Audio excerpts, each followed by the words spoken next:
40% से और भी बहुत कम। राहुल गांधी 15 मिनट 42 सेकंड बोले मणिपुर पर, उनका सदन में वक्तव्य 15 मिनट 42 सेकंड का था। उसमें से 11 minute 8 second camera Om Birla speaker को दिखाता रहा, यही संसद टीवी का कैमरा, और मात्र 4 मिनट राहुल गांधी जी को दिखाया। 71% टाइम पर कैमरा ओम बिरला पर था।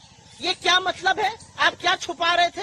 आपने क्यों नहीं राहुल जी को दिखाया? राहुल जी ने बड़ी बड़ी बातें कही, मणिपुर पर बात कही कि वहां पर लोगों की हत्या हुई है, सरकार हाथ पे हाथ धरे बैठी है, सेना का प्रयोग नहीं कर रही। मणिपुर में असम राइफल और मणिपुर पुलिस में एफआईआर हो रही है, सरकार पता नहीं किसको बचाने का काम कर रही है। राहुल गांधी जी ने 3 और तस्वीरें दिखाई थी और आपके कैमरा पर मैं वो फोटो दिखाना चाहती हूँ।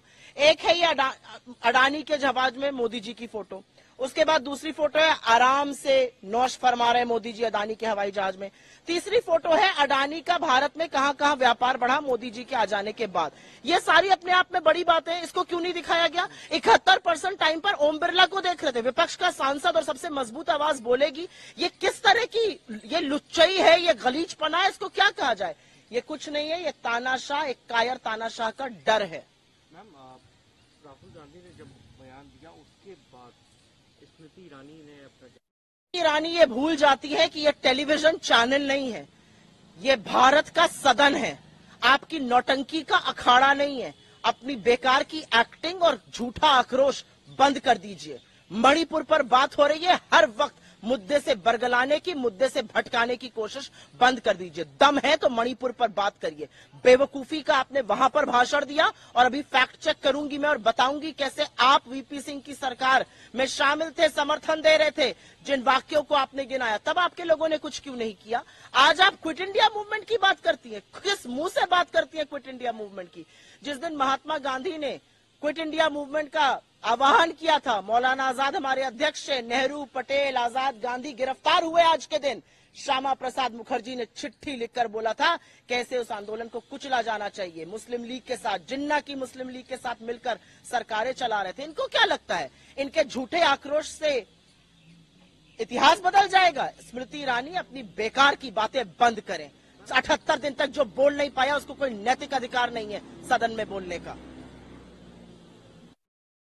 स्मृति ईरानी ये कह रही है कि मणिपुर तो इंटीग्रल पार्ट है, ना अखंडित था, ना है और ना रहेगा। साथ ही उन्होंने ये बोला जो मेज थपथपाते हैं भारत माँ की हत्या पर, उन्हें बात करने का कोई अधिकार नहीं। स्मृति ईरानी एक औरत के नाम पर भी धब्बा है, मंत्री होने के नाम पर तो धब्बा है ही। क्या है भारत माता?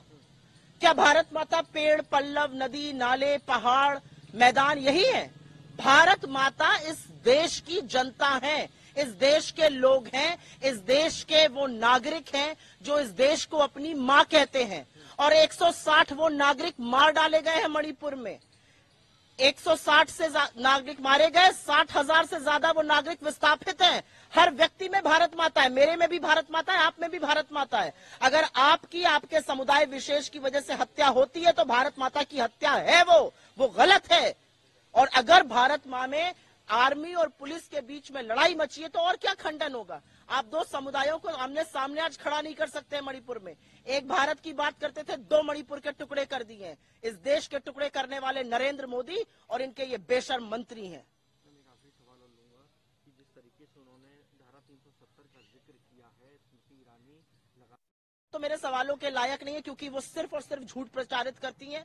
इतनी उनकी बुद्धि नहीं कि सवाल का जवाब दे पाएंगी, लेकिन फिर भी क्योंकि आपने पूछ लिया है तो मैं एक उनसे सवाल रख देती हूँ।